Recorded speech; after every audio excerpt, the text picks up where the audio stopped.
اليوم كيهاجمني السي رمضان كيقول لي ودي يقلص لي شي شهاده ديال الدكتوراه. الجنس مقابل النقط، هل تعلم ماذا تعني؟ قلت على السي أكنوش طالع واكن نازل واكن. في هذيك الفتره كانت العداله والتنميه كتغلي، لان كان الرميد والعثماني باغيين يخرجوا الحزب المغربي الحر، قام بواحد الحمله مهمه ديال اخنوش ارحم. الاصل ديالك يعني بانك يهودي. يعتقدون على ان المؤسسه الملكيه ضعيفه، فيبداو يطولوا لسحب كافه الشواهد التي اعطيت في ظروف مشبوهه. وكيف استقبلك معمر القذافي؟ المشكل اللي كان وقع هو انه السي محمد زيان واحد المجموعه اللي اختطفته. لا يمكن ان اقبل ان اجالس السي عبد اللطيف الوهبي لا كوزيرا ولا كمحامي، بلا عراضه بلا دجاج بلا والو، دجاج بلا برقوق، بلا حتى حاجه. كلام خطير. مساء النور، مساء الخيرات، مساء البركات. اعزائي المشاهدين والمشاهدات، مرحبا بكم معنا في حلقه جديده من بودكاست كلام في الصميم. ضيفنا اليوم هو سياسي ومحامي، ولد فاتح يناير 1982 بحمامة الشمال مدينة تطوان. بعد حصوله على شهادة البكالوريا سنة 2000 سيلتحق بكلية الحقوق جامعة محمد الخامس مدينة الرباط، حيث نال منها الإجازة في القانون الخاص سنة 2004. ضيفنا سيتابع دراسته العليا في مجال قانون التجارة الدولية. بعد نجاحه في امتحان المحاماة سيبدأ مسيرته المهنية بالتدريب على يد المحامي محمد زيان ووزير حقوق الإنسان آنذاك، بل وشارك معه في تأسيس الحزب المغربي الليبرالي بشعار الأسد، حيث تولى منصب رئيس الشبيبة الليبرالية وهو ابن 26 سنة. في عام 2011 سيتخذ موقفا معارضا لحركة 20 فبراير، بل وصل به الأمر أن رفع دعوى قضائية ضدها بتهمة التخريب وسوء التنظيم. سينضم إلى هيئة الدفاع عن معتقلي حراك الريف، واتهم حينها القيادي البارز بحزب البام سي إلياس العماري بتأجيج الأوضاع في الريف والتآمر ضد الملك، مما أدى إلى سحب الإنابة عنه من قبل المعتقلين والحكم عليه 6 أشهر وقوف التنفيذ. في ديسمبر 2020 سيندلع خلاف بينه وبين محمد زيان مؤسس الحزب الآنف الذكر، مما أدى إلى طرده من الحزب المغربي الليبرالي. ردا على ذلك سيقود ضيفنا إسحاق شارية حركة صحيحية داخل الحزب ستتوج بمؤتمر استثنائي يناير 2021 بمدينة خميسات، وسيتم انتخابه أمينا عاما للحزب المغربي الحر. ضيفنا عرف بمواقفه الجريئة، حيث قام بزيارة للزعيم الليبي آنذاك معمر القذافي وحثه على وقف دعم جبهة البوليزاريو. بلا شك عرفتوا الضيف ديالنا الأمين العام للحزب المغربي الحر والمحامي والحقوقي سي إسحاق شارية. سي إسحاق مرحبا بك. مرحبا وشكرا على الاستضافه. مرحبا السي إسحاق. وانا كنقدمك وقفت على يعني الشواهد من الإجازة والماستر. الدكتوراه قريبة مازال إن شاء الله؟ ولان مساله الدكتوراه واحد المساله اللي هي كنعتبرها انا غايه في الاهميه، لانها كتسوج واحد المسار اكاديمي معين. غير كان انا يمكن من الحظ ديالي او سوء الحظ انني ما طحتش في شي قليش يقلص لي شي شهاده ديال الدكتوراه. ف جيت مع واحد المجموعه ديال الاكاديميين اللي منهم الاستاذ الدكتور الفروجي، اللي هما يدققون في ادق التفاصيل. لذلك اولا اتعبتهم واتعبوني نظرا لمطالبهم وتدقيقاتهم الكثيره، فاضطريت ان اتوقف مع هذه الانشغالات اللي كاينه حاليا. واخا مادام تكلمتي على قلاش وهذا المشكل ديال شراء لي ماستر وغيرها، شنو موقفكم في الحزب المغربي الحر من هذه الجريمه ان صح التعبير، من يعني بيع الشواهد العليا؟ ولان انا لم افاجأ، لان اي واحد قريب من الجامعه المغربيه غادي يعرف على اننا المستوى الاكاديمي اصبح في الحضيض، وان هاد الإشاعات والأخبار التي تروج في غالبية الجامعات، باش نكونوا واضحين، أنه كلشي كيهضر على أنه إلا بغيتي الماستر خصك دوز إما عبر البيستون أي التدخلات، أو خصك دوز عبر شراء بعض الدمم. هذا ماشي يعني اتهامات فارغة، وإنما الجميع يتحدث. وبالتالي أنا كنستغرب أننا هذا الموضوع هذا بحال اللي جديد على المغاربة، والمغاربة جميعا كيعرفوا اليوم أن الصعود الأكاديمي أصبح إما رهين بالقرب من بعض النافذين، أو رهين بالمال. وهذه المسألة هذه هي مسألة ديال السياسة، يمكن جات مؤخرا مع هذه الحكومة هذه التي تحاول ما أمكن تدمير الجامعة. ما نساوش الفضيحة اللي كانت قبل الجنس مقابل النقاط صح. في الجامعة. وبالتالي اليوم ملي كتعطى وزارة التعليم العالي الناس كما كان الوزير السابق، يعني يمكن عندهم مشاكل مع المحيط ديالهم، وإشكالات كبيرة في فهم الحاجة للجامعة، كتكون النتائج هي هذه. النتائج هو أن هناك سياسة حكومية تسعى إلى تدمير المدرسة العمومية وتدمير الجامعة عبر يعني الاستثمار في رجال إما ما عندهمش الكفاءة أو ما عندهمش المصداقية. فكتكون النتيجة هي ما نعانيه اليوم، وهذا عنده تبعات خطيرة. أولا، اليوم خصنا نعرفوا أن الترتيب ديال التعليم في العالم ديال المغرب في الخضيض. يعني احنا يمكن أقل من جيبوتي وأقل من سوريا وأقل من هذه الدول اللي فيهم العراق اللي فيهم حروب. وبالتالي مع هذه الفضائح راه التنقيط يزداد انحدارا، ومصداقية الشهادة المغربية تزداد انحدارا. لذلك اليوم في الحزب المغربي الحر احنا لا نكتفي بضرورة محاكمة هذا المتهم، احنا مع المطالبة بضرورة افتحاص كل من استفاد من هذه الشواهد عن طريق لجنة أكاديمية عالية المستوى. خرجت زياره وزاريه من طرف وزاره التعليم العالي امس او اليوم، كانت الجامعه اللي وقع فيها المشكل هذا ديال بيع الشواهد. أنا كان سمعت على أنه كاينين أكثر من شي 600 ولا 1000 مستفيد من هذه الشواهد، ومسحوا هادو اللي مسحوا جميع الصور ديالهم من الجامعة. ولكن أنا كنظن على أنه اليوم حماية لمصداقية الجامعة وحماية لصورة الجامعة المغربية، فخص أولا مراجعة شاملة، وأن تكون هذه القضية هي النقطة التي يجب الوقوف عنها أولا لمراجعة.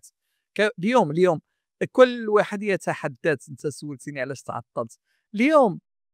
كاين مجموعة من الأخبار تدور. بغيتي شهادة ديال الماستر ولا بحث أكاديمي، كتمشي تاخذ غير فوتوكوبي وتعاودو وتبدل الأسماء وتعطيه دون أي رقابة. إذا فهي فين وصلنا لهذا المستوى هذا؟ أكثر بكثير. هادشي اللي كنعاود لك غير انا تنطردوا اساتذه باحثين. غير العناوين العريضة راه كارثة عظمى ما يقع في الجامعة المغربية، كارثة عظمى ما يقع في جنبات المبادرة يعني اليوم المخططات. خرجوا في ظل هذه الحكومة جوج فضائح كبرى. الجنس مقابل النقط. هل تعلم ماذا تعني أن الجنس مقابل النقط؟ أنه يتم استغلال الفتيات في عذريتهن وفي كرامتهن من أجل يعني ابتزازهن، من أجل إما النقاط أو من أجل التسجيل في شعبة معينة. وهذا أمر يعني لا يوجد يعني أندل من هذا الأستاذ الذي يستغل هاد النساء وهاد الجامعيات من أجل هذا الأمر. شكون كيحمي أمورها فضيحة. بلا شكون كيحمي هاد الاساتذه؟ هي فين النقابات؟ فين الهيئات؟ هي منظومة. اليوم اللي غادي نراقبوا فقط، غنعطيك غير إشارة باش ما نتعايد مع واحد، غنشوفوا شكون الناس اللي استفادوا من هاد الشواهد، وغنلقاو مسؤولين يعني كبار. ملي غتسألني على شكون كيحمي هاد الناس، غنسولك أنا من استفاد في هاد القضية هذه من هذه الشواهد العليا. وغنلقاو ناس إما في المنظومة القضائية أو في المنظومة ديال المنتخبين أو السياسيين أو الجامعيين أو في وسط البرلمان. هادو كلهم يشكلون اليوم بؤرة حقيقية وشبكة حقيقية لحماية أمثال هاد الناس الذين يخربون البحث العلمي في المغرب ويخربون الجامعة المغربية. واليوم المطالبة الحقيقية إلى السيد وزير التعليم العالي الميراوي كنظن على أنه يحظى بثقة واحد المجموعة ديال الناس التابعين للجامعة، أنه اليوم خاص من الضروري أن يتحرك الجامعة المغربية من أجل سحب كافة الشواهد التي أعطيت في ظروف مشبوهة وتوقيف أثرها الفوري، لأن كاين اللي خدا شهادة ومشى كيخدم في سلم 11 ودخل السلك. هذا الرجل اللي أول خطوة دارها هي خطوة مبنية على الغش، ودخل إما إلى سلك القضاء أو إلى سلك السلطة عن طريق التزوير. ماذا تنتظر من هذا الرجل داخل المجتمع إلا التزوير والفساد، لأنه هو مسيرته بدأت بالتزوير. وبالتالي من الضروري ومن المؤكد على أن نوقفوا هذا الشيء هذا، وضروري مراجعة شاملة لكل ما يقع في الجامعة المغربية. السي اسحاق، نرجع معك الامر الشخصي اللي كيتعلق بك فيما يخص الاسم ديالك. كان يعني خرجت بزاف الاشاعات على الاصل ديالك، يعني بانك يهودي، وبان بحكم الاسم ديال اسحاق وكذا. حبيت تقربنا من الاسم ديال اسحاق وشاريه. نعم. أولا إسحاق هو اسم من أسماء الأنبياء، واسم إسحاق تكرر مرارا في القرآن الكريم، لذلك كانت من اختيارات ديال الجد ديالي أنه يسميني هذا الاسم. وهذا الاسم اللي أنا كنفتخر به، لأنه أولا كيعطي لمحة أو على المحيط ديالي الأسري المرتبط بالقرآن الكريم، مرتبط بالدين الإسلامي، واللي اختار أنه يسميني أنا والإخوة ديالي أسماء الأنبياء. أنا عندي الأخ ديالي اسم ديالو يحيى، والأخت اسمها سارة، وأبناء عمي، لأن الجد هو اللي كان كيتكلف يسمينا أبناء عمي إبراهيم وزكريا. فاحنا يعني العائله خدات كل واحد شنو كان كيطلع ليه مع جد ديالي من اسم من اسماء الانبياء عليهم السلام. وبالتالي انا كنفتخر بهذا الاسم، وكنعتبره بالعكس عنده في قلب الهويه الدينيه الاسلاميه، وانا مسلم. وهذه الاشاعه كانت مرتبطه بواحد النقاش سياسي مع العداله والتنميه اللي كانت سربتها، وللاسف لم تمحص في ابعاد هذا الاسم، لا الدينيه ولا داخل المنظومه الاسلاميه المغربيه. وبالعكس هو اسم فيه كثير من التسامح، وفيه كثير من الاشارات الى انه واحد الاسم مشترك بين الثقافه الاسلاميه وبين الثقافه العبريه. واظن على ان الله سبحانه وتعالى ملي كان كينزل هذه الاسماء ديال الانبياء هو لم يجعلهم حكرا على ديانه معينه اللي هي الديانه اليهوديه، او حكرا على الديانه المسيحيه، بل هي اسماء ديال الانبياء اللي خص جميع الموحدين وخص جميع المنتمين الى الديانات السماويه انهم يتبركوا بها، وانهم يسميوا بها ابنائهم. واخا انا السي اسحاق، انا كنت باغي نتكلم معك على الحياه ديالك شويه، ولكن مادام تكلمتي على التسامح وعلاقه المسلمين باليهود وغيرهم من الملال، والله سبحانه وتعالى تقول في القران الكريم: لا نفرق بين احد من رسله. مؤخرا كان المغاربه ما عمرهم عهدنا عليهم انهم ينقسموا حول قضيه جوهريه، اللي كان الحسن الله يرحمه وقبل محمد الخامس وعلى اثر محمد سيدنا نصر الله، هي القضيه الفلسطينيه. شنو مؤخرا واحد انقسام حول القضيه الفلسطينيه. هناك مع القضيه الفلسطينيه بكل يعني اخطائها وايجابياتها، وعلى يعني وكاين التيار الاخر اللي تيقول لك نحن او كلنا اسرائيليون، وكيلوموا يعني حركه حماس، وتقولوا بان الهجوم ديال 7 اكتوبر هو الذي ورط حماس والفلسطينيين فيما هم عليه الان. انت يعني كحقوقي، شنو نظرتك لما يقع في غزه خاصه وفي الاراضي الفلسطينيه، وشنو مؤخرا الهجوم على السفراء منهم السفير المغربي يعني في جنين؟ تفضل السيد. اولا المغاربه لم ينقسموا، المغاربه كلهم عن بكره ابيهم من جلاله الملك الى اخر مواطن موحدون حول دعم القضيه الفلسطينيه. كنشوفوا كيفاش المغاربه كيخرجوا بمئات الالاف بل بالملايين دعما للقضيه الفلسطينيه. هادو هما المغاربه. المغاربه ارتباطهم بفلسطين وبالقضيه الفلسطينيه ليس وليد اصلا القضيه الفلسطينيه. راه الارتباط المغاربه بالقدس وبفلسطين ماجي من عهد صلاح الدين الايوبي. خصك تعرف على انه هذا الفتح العظيم اللي قام به هذا الرجل راه جزء منه ساهم فيه المغاربه. المغاربة حتى أنه أوقف لهم بابا سميت بباب المغاربة، وهي الباب الوحيدة التي تطل على بيت المقدس، اعترافا منه بهاد الناس الأشداء، الرجال المغاربة المرتبطين واحد ارتباط روحي. هل تعلم أخي الكريم على أن المغاربة في أيام يعني في السنوات، نهضروا على الثلاثينات والعشرينات أو عبر التاريخ، المغاربة كانوا في حجهم يمرون على بيت المقدس ثم يعرجون إلى مكة والمدينة، ويسمون هذا الحج الأكبر، وأنه من الضروري ليكمل طقوس الحج أنه يمشي إلى يعني بيت المقدس ثم يكمل حجه إلى مكة المكرمة. لماذا؟ هذا هو اللي كيبين لك الارتباط المغربي الجيني بالقدس، وارتباطهم يعني الكبير دون الكثير من الدول العربية والإسلامية بهذه المنطقة المقدسة. لذلك فكاين اليوم الإشكالية هو أنه خرجت بين ظهراني المغاربة، خرجت واحد الفئة بسيطة، يمكن كنهضروا على 3 ولا 4 الأشخاص أو 5 إذا تعداو، كيخرجوا كيحاولوا ما أمكن يتلفوا الهوية ديال المغاربة. كيفاش يتلفوها؟ أحيانا كيخرجوا لهم كيقول لك أودي راه كلنا إسرائيليون، وهذا كذب. نحن كلنا مغاربة، احنا مغاربة، وغير نقولوا مغاربة يعني أننا مع القدس ومع غزة، هذه يكفينا بلا ما نقولوا كلنا فلسطينيين.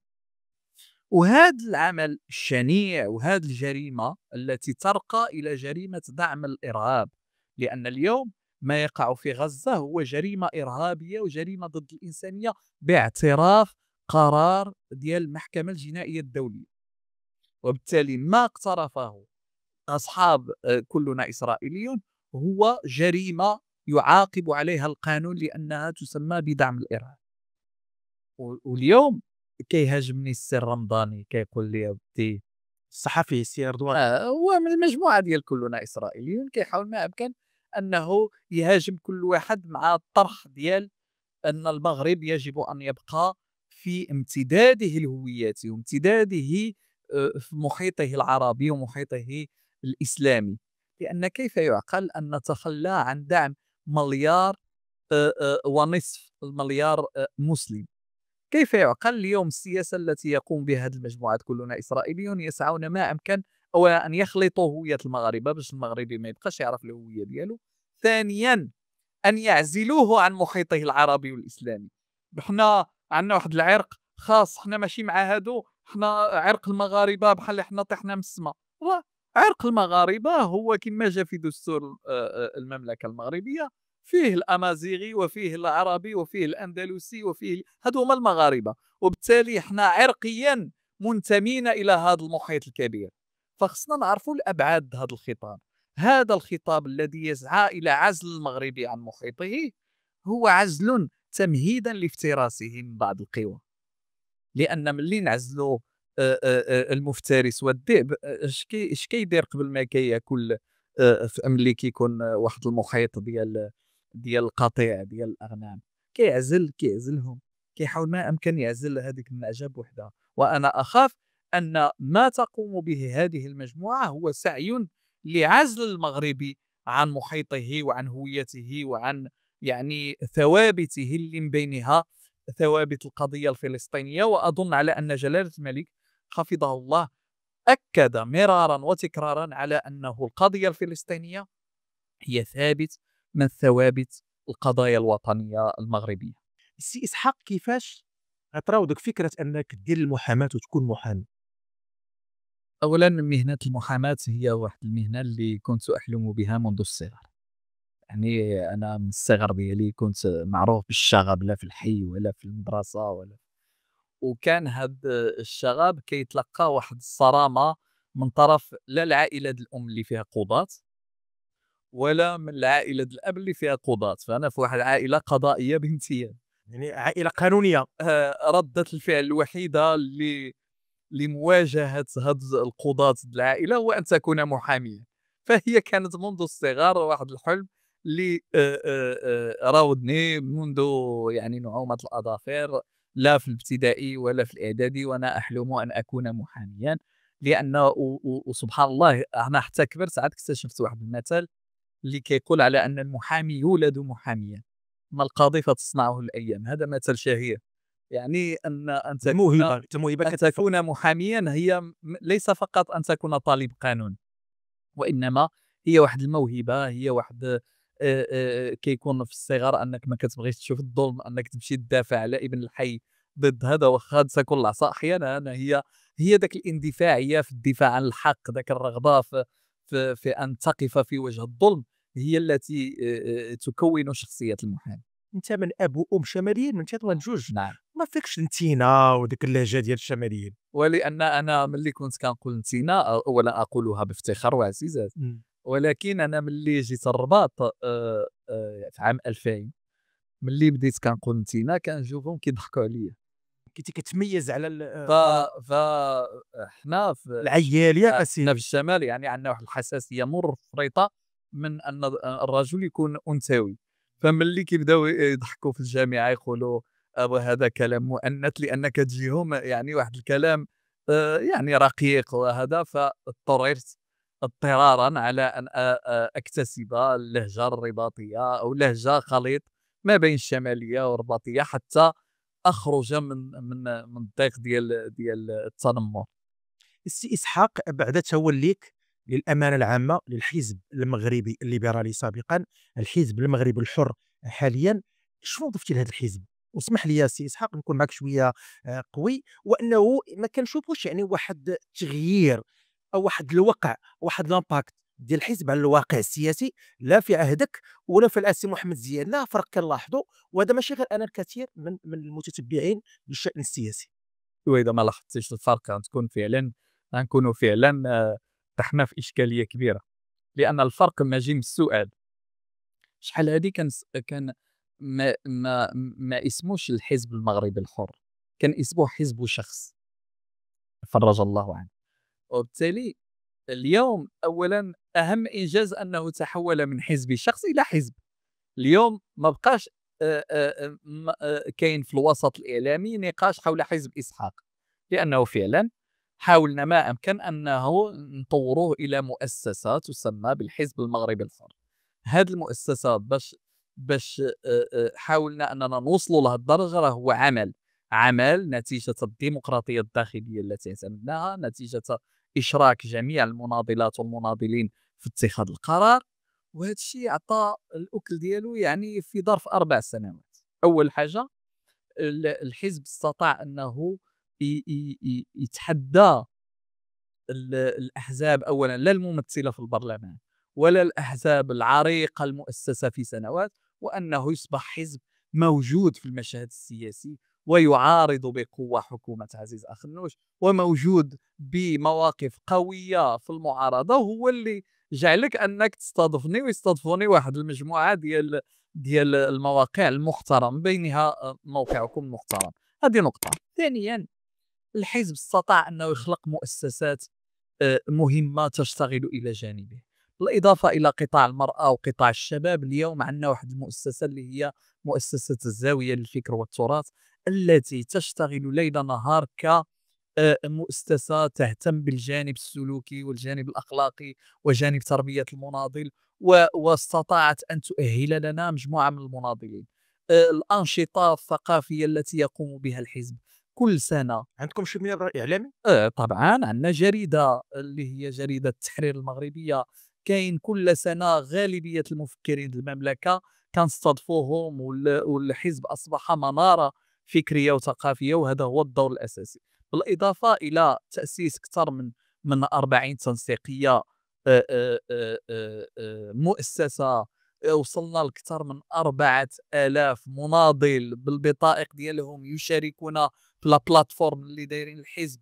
يعني كاين مجموعة ديال الأمور، بالإضافة إلى ما هو أهم من هذا الشيء كامل، اللي هو أننا أصبحنا عضو في التكتل الدولي للأحزاب المحافظة، وعضو أساسي ونشيط في منظمة الليبرالية الأممية الليبرالية. استطعنا أن نأخذ نائب رئيس نائب رئيس الأحزاب الليبرالية الإفريقية. وهذه كلها ساهمنا بقوة، أولا لا داخل البرلمان الأوروبي في إقناع أكثر من 50 برلماني أوروبي بدعم القضية الوطنية. استقبلنا من طرف البرلمان البرتغالي ونحن لا شيء. المعجزة الحقيقية هو أن احنا لا شيء، ما عندنا برلمانيين، ما عندنا رؤساء جماعات، ونحظى بهذا الاحترام الدولي. علاقتنا ممتدة مع أحزاب في مصر، في لبنان، في تونس، في بلجيكا، في البرتغال، في إسبانيا، في أمريكا اللاتينية، ونسعى اليوم إلى تنظيم زيارة مهمة إلى 3 دول لاتينية، من بينها البرازيل ومن بينها الشيلي والأرجنتين. وكل هذا الأمر هذا ونحن ما عندنا ميزانية ضخمة، ما عندنا برلمانيين، ما عندنا. فالمتتبع السياسي غيقول اش ممكن يعطي هذا الحزب للمغرب لو ان عنده هاد الملايير فحال ديال عزيز اخنوش وعنده برلمانيين، اش ممكن نقدموا؟ ونحن نقدم كل هذا بامكانيات جد بسيطه ومحدوده. السي اسحاق، وانت كتكلم على الدور اللي كتلعبوه فيما يخص الدبلوماسيه الموازيه، تفكرت وانا قدمت قبيله على الزياره ديالك لمعمر القذافي. ايوه. حبيت تحكي للمشاهدين على هذه الزياره وكيفاش استقبلك معمر القذافي يعني رحمه الله، وكيفاش يعني جرات الطقوس ما بينك وبينه. هذه واحد الواقعه. واش من سنه بالضبط السي؟ انا نقول لك ربما 2008. هذه الواقعه هذه ان السي معمر القذافي رحمه الله كان كينظم واحد الجامعه الدول العربيه، ومن بعد هذه الجامعه كيستقبل وفود من الدول العربيه، باش اولا الوفود الشعبيه او المنتميه الى التنظيمات الشعبيه الشبابيه. الشبابيه ولا حزبيه، باش تعطيه الراي ديالها في نجاح القمه العربيه التي نظمها في بلاده. فكان هاد النشاط، وكان معنا واحد المجموعه منهم السي حميد الدين مشى معنا، السي عبد العالي القيادي بحزب العداله والتنميه. كان ولد السي الشقار، اي كانت واحد اتحاد الشراكي. اييه، كانت حنان الرحاب ربما صحفيه صحفيه، وكان واحد الوفد، كان حزب الاستقلال، كان حتى فنانين، وكان طائره. الغريب هو اننا ملي كانت الاستاذه نزهه الشقافي رئيسه المجتمع الديمقراطي حزب، وكان النقيب محمد زيان فرجت الله عليه، كان واحد المجموعه. المهم فينا في الطائره، ملي جينا ننزلوا في في المطار. مطار طرابلس، وقع مشكل في الطائره. واحد المشكل هو انه الطائره كاين رياح عواصف قويه، والطائره كانت الخطوط تبعها طائره رئاسيه الخطوط ليبيا ليبيا، فيها فنانين كما قلت. فيها النخبه د المغاربه، كانوا زعما المغاربه غيتهناو منا في ظرف وجيز. فالطائره تحاول ان تنزل وما كتنزلش، عاو كيمشي وكيضطر يعمل واحد الدوره كبيره في السماء، وخصك تشوف ها اللي كيقرا القران، ها اللي اللي كيشاهد. كيبكي، ها اللي كيشاهد، ها اللي هذا. انا درت راسي مع الكرسي وكنتسنى غير ساعات الاستضاءه، ويعني وكتجيك افكار، كتفكر الوالده كيفاش غتلقى الخبر، العائله وكذا. فحتى نزلت الطائره. ملي نزلنا غنتفاجأ بصور كبيره للزعيم معمر القذافي في جميع جنبات المطار، ومعموله بواحد التقنيه ان الاعين ديال الزعيم كتبقى تابعاك. ما عرفتش هذيك التقنيه في التصوير او في هذاك الصوره، ان الاعين الزعيم تتبعك اينما رحلت، كتحس بها انها تتبعك. وهنا غنتفكر واحد الروايه ديال جورج اورويل 1984 اللي كتتحدث عن النظام السوفيتي في ذاك العهد، وكتحدث على الصور الاخ الكبير اي الرئيس السوفيتي التي يجب ان تكون تتبع المواطن اينما، باش دائما يحمل معاه ذاك الاحساس انه تحت المراقبه وتحت السيطره. ففهمت على ان هذه السياسه هي السياسه في جميع الانظمه الفاشيه والانظمه العسكريه. بالاضافه الى مساله ثانيه اللي فاجاتني، هو انه ملي وصلنا لتسليم الجوازات قالوا لنا غيحتفظوا بجواز السفر لجميع المسافرين. قلنا يعني مغاربه وغير مغاربه، لا لجميع اللي نزل في هذيك طيارات الطائرة، مغاربه. فجواز السفر غيبقى عند شرطة المطار. قلنا لهم اودي راه ممكن، قال لا حنا عارفينكم فين غتكونوا، لا راه ممكن نضيعوا ولا ممكن كذا وغنحتاجوا. قال لك لا ما غتضيعوا والو. ففهمنا اننا سنكون تحت المراقبة، في كل دقيقة هناك من سيراقبنا. إذا مشينا للفندق.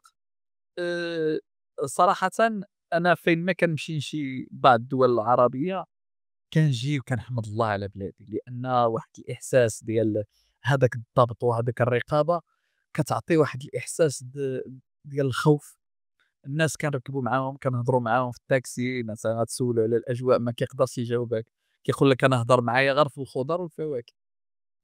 ما كيقدروش يهضروا مثلًا على حاجاتهم وما هي او ينتقدوا الوضع أو ديالو. ينتقدوا أو كذا، فكتحس على أن هناك واحد وهذا كيسبب واحد النوع د الكآبة في وجوه الناس، واحد النوع د الحزن، واحد النوع ديال تكشير الوجه اسحاق انا بتكلم لي على اللحظه.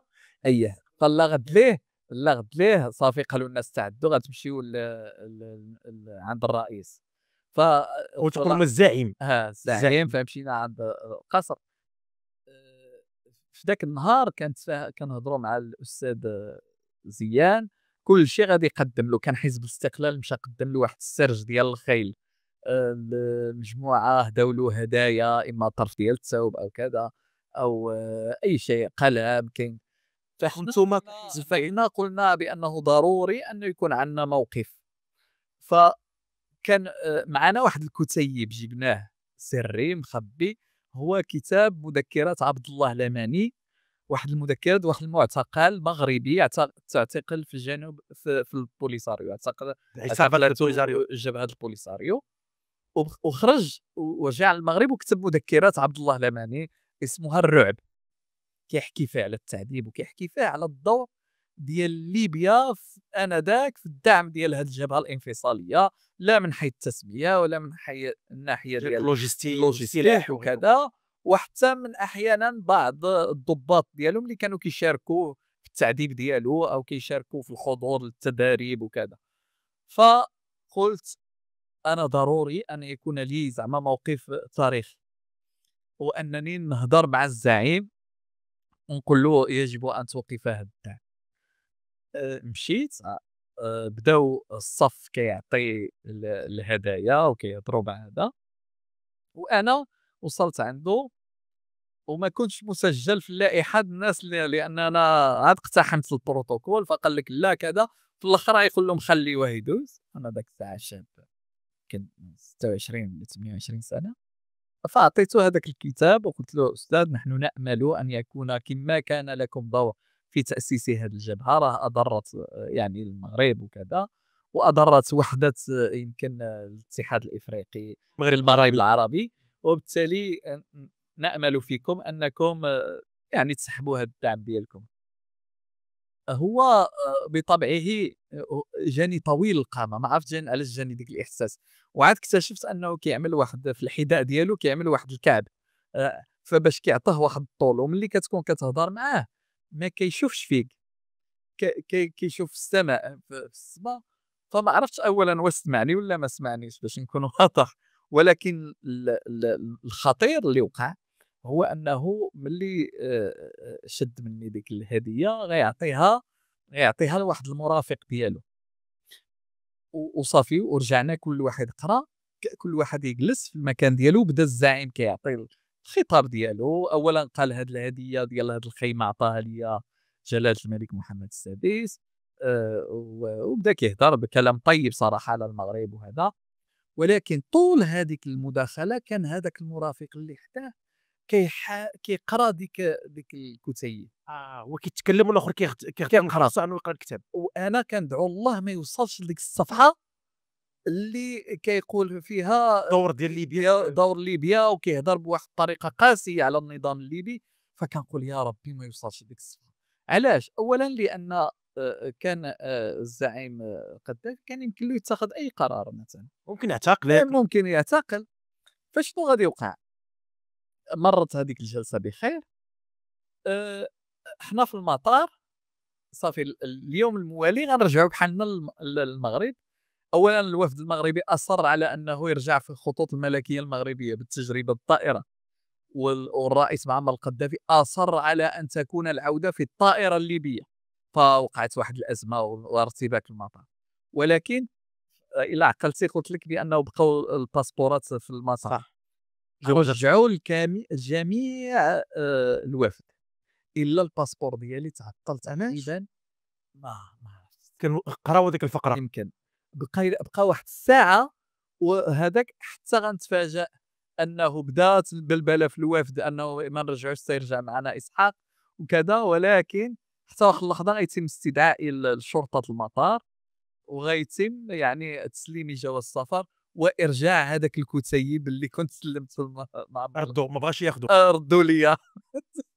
هذه هي الذكرى يعني اللي وقعت في ليبيا. السي اسحاق وانت كتكلم، ما يمكنش شي حدث تكلمتي عليه او سردتيه هنا الا وضمنه سيدي محمد زيان المحامي والامين العام السابق. غنسولك سؤال انساني، ما ندمتيش انك قاضيتيه وامين عام سابق للحزب ديالك؟ انا اولا انا لم اقاضي محمد سي، ولا يمكنني ان اقاضي محمد سي، يعني هذه كذبه يمكن خلقتها واحد المجموعه انتقاما من الحزب والمؤتمر الاستثنائي وانتخابي من طرف واحد المجموعه. اولا اللي خصك تعرف وخصهم يعرفوا الناس هو انه من بعد ما تولينا الامانه العامه وفتحنا الباب للمكتب السياسي فاصبح القرار يتم بالاجماع.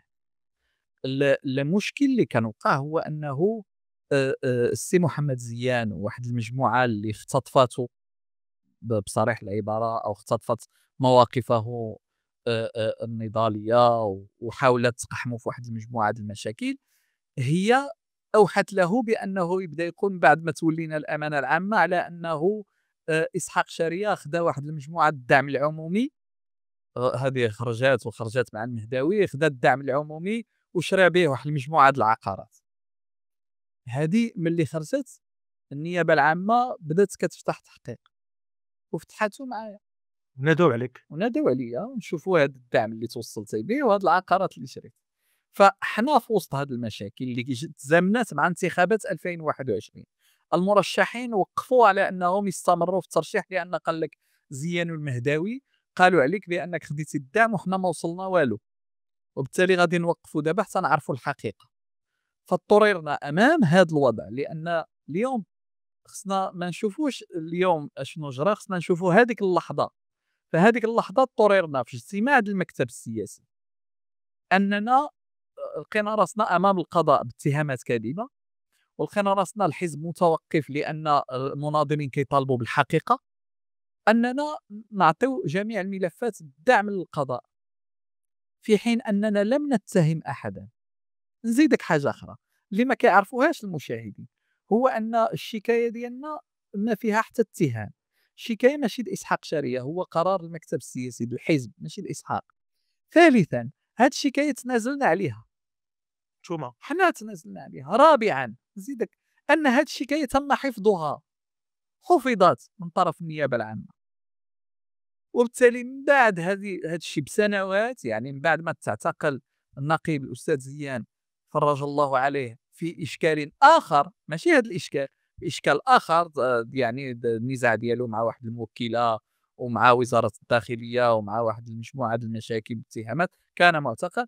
بعد سنتين او 3 سنوات يمكن النيابه العامه ستكتشف حقائق جديده وتبدا المتابعه بعيد على الشكايه ديالنا، لان احنا ملي تحفظت لم نجدد لا طلب اخراجها من الحفظ ولا طلب السؤال عليها. بالعكس حنا قررنا من بعدها ان نقدم تنازلا نهائيا عن كافه الشكايات والمتابعات، وكذلك بادرنا الى تقديم طلب العفو الملكي كمؤسسه حزبيه وبقرار المجلس الوطني. ولكن الابن ديالو اللي هو كذلك محامي تيقول لن اسامحه، اي انت، لانه زج بابي بالسجن. اولا هو كيعرف على انني انا ما نيابه عامه ما قضاء، والسي علي كيعرف على ان هذا الاشكال، هذا المشكل اللي عليه تم هذا الحكم الاخير هو مشكل ماشي اسحاق شاريه اللي خرجوا الى الاعلام، وماشي اسحاق شاريه الذي يعني فبركوا. هذا مشكل موجود في الحزب منذ 2015، في 2015 الحزب تلقى واحد الدعم اللي هو يقدر تقريبا بواحد 90 مليون او 110 مليون لانتخابات 2015. فمن بعد المجلس الاعلى للحسابات طالب زيان انه يدلي بالحسابات التقرير المالي. تقرير كذا، ولم يعترف المجلس يعني بالوصولات وبالفواتير التي سلمت له. فبقى من 2015 المشكل من 2015. ففي 2015 بدات الداخليه وزاره تراسل الحزب وكتقول له راه خصك ترد هذيك الاموال، والا ما تيقونوش المغاربه يرجعوا الى حوار للتجيني مع السي محمد زيان في 2017 كيقول له فيه خصك ترد الفلوس للدوله، وكيقول له السي زيان راه انا ما غاديش نردهم، او كيقول له هذا الاشكال هذا غير حقيقي وكذا.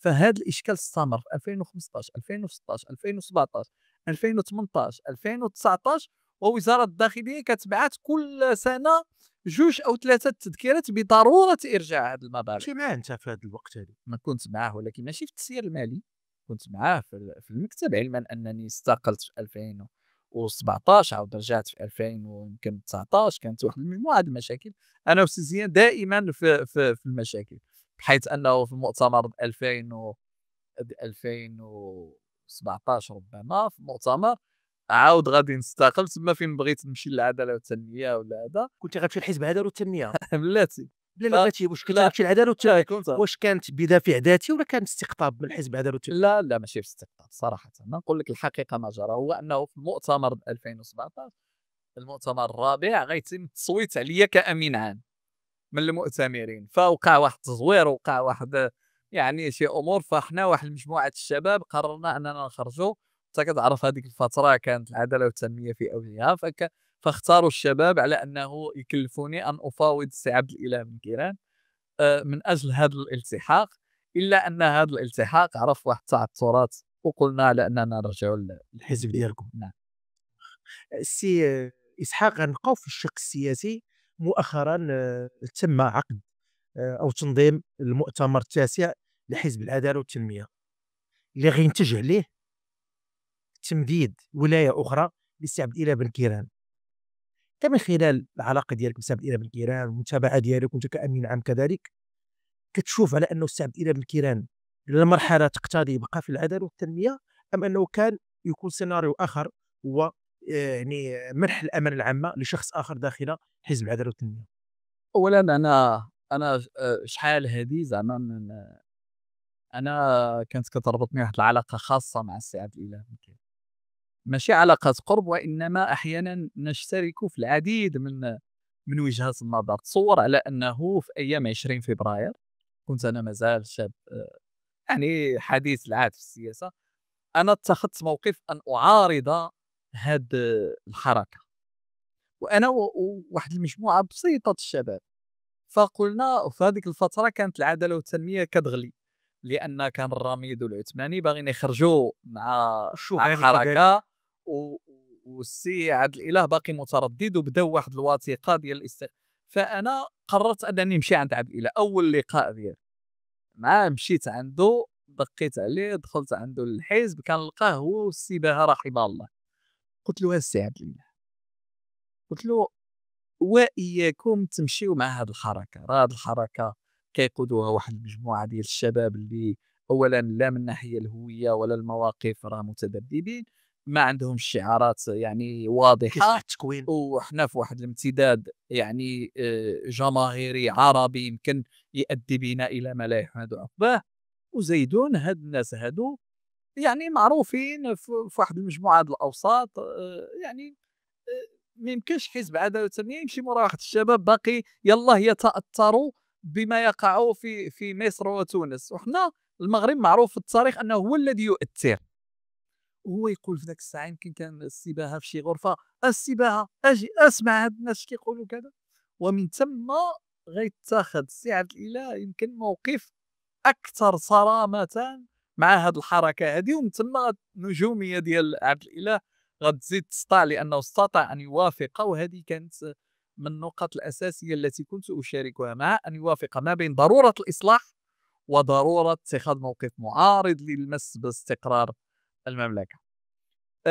تابعته بنكيران. يعني حنا ملي قاطعنا الانتخابات انا كنت الوحيد اللي حضرت في واحد البرنامج في جريدة العمق وقلت حنا كحزب رغم اننا مقاطعين حنا مع ستيفن كيران ومع العدالة والتنمية في ذاك المرحلة ضد مسيرة ولد زروال وضد حزب الأصالة والمعاصرة وضد الممارسات التي كانت تقوم بها دعما للديمقراطية ودعما لحرية اختيار المواطن. إذا هذه هي المواقف اللي كانت كتجمعني. أنا كنت زعما يقال أنني بنكيراني الهوى أكثر من أنني مع العثماني مع ستي العثماني.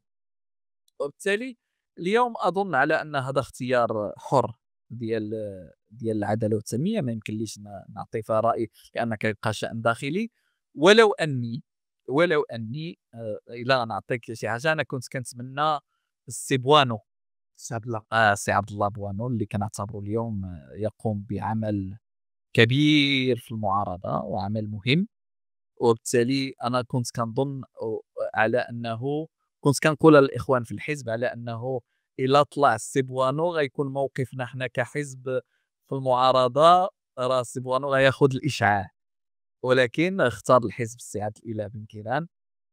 كنتمنى له التوفيق والنجاح.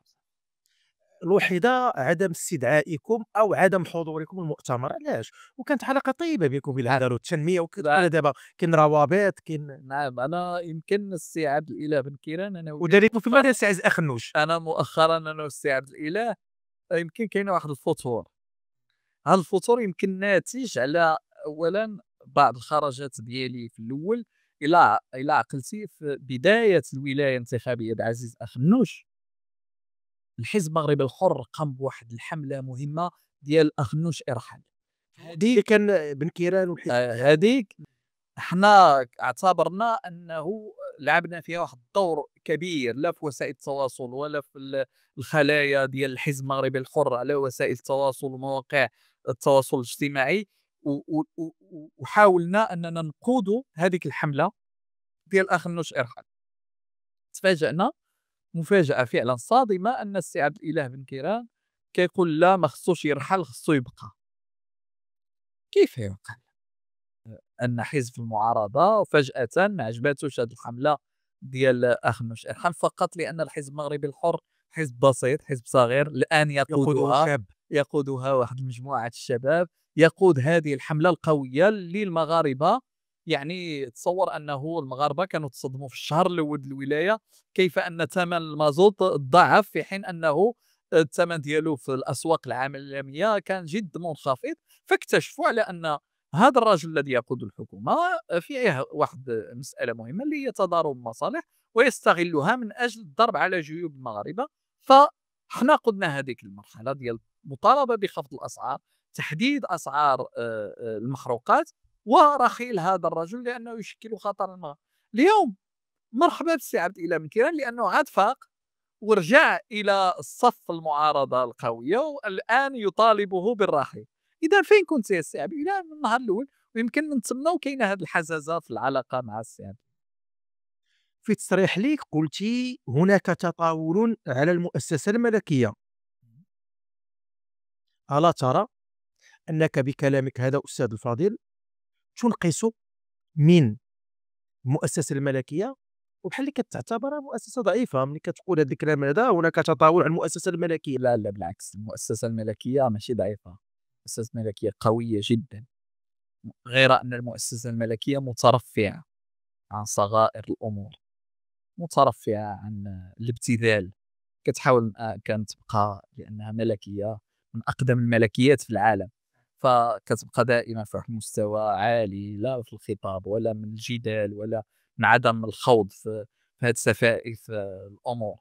اللي وقع اليوم هو أنه نتيجة سمو هذه المؤسسة وتعاليها أنه كاين بعض الصغار الذين يعتقدون على أن المؤسسة الملكية ضعيفة فيبداو يتطاولوا على شخص الملك. بدينا كنشوفوا وزير العدل كيقول يدبر راسو ماشي في محطة نقولوا فلتة لسان جوج وثلاثة المرات في مؤسسات إعلامية رسمية. عبد اللطيف وهبي. عبد اللطيف وهبي فهذا أمر خصنا ننبهوا له وخصنا ننبهوا للمواطن أن هذا العمل هو عمل شاذ في العمل السياسي، لأن علاقة الحكومة والمؤسسات والمواطنين بعلاقة مع المؤسسة الملكية هي تفوق علاقة يعني الحاكم بالمحكومين. نحن تربطنا به بيعة، وهذه مؤسسة بالإضافة إلى مؤسسة ملكية هي مؤسسة إمارة المؤمنين.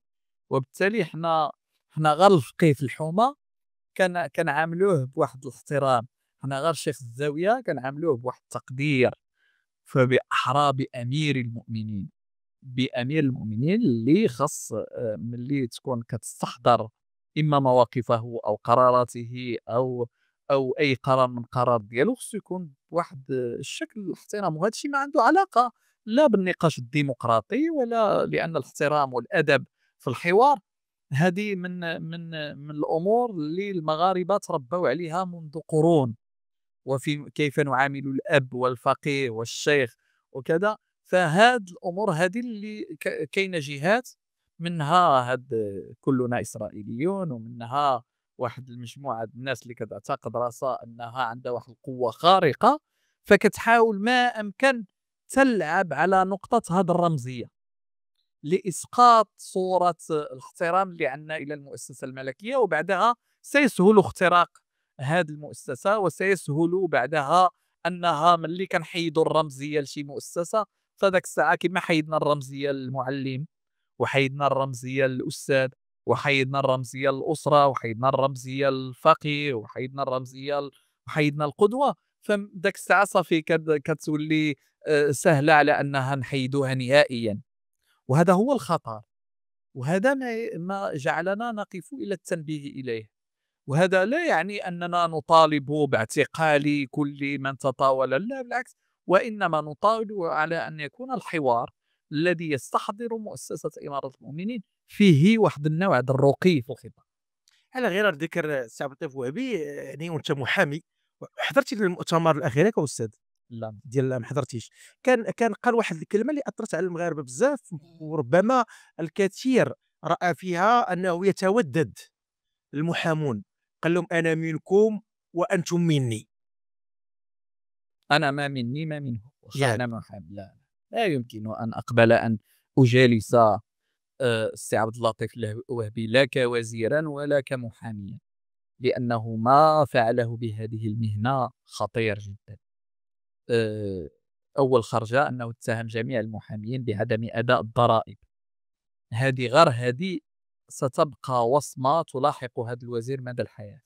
مراها سيعمل جاهدا على تغيير العمل الضريبي في تعاملها مع قطاع المحاماة، وهذا يشكل اليوم واحد الإضرار وواحد الخنق للمحامي الذي يعاني الكثير من. احنا كنا استبشرنا خيرا أن يكون محامي على رأس وزارة العدل، لأنه يعرف صعوبات المهنة وما تعانيه، ولكن للأسف اكتشفنا أنه أسرار المهنة تعطى إلى مجموعة ديال الجهات، وبعض يعني التي تحاول ما أمكن أن تنقص من مهنة المحاماة.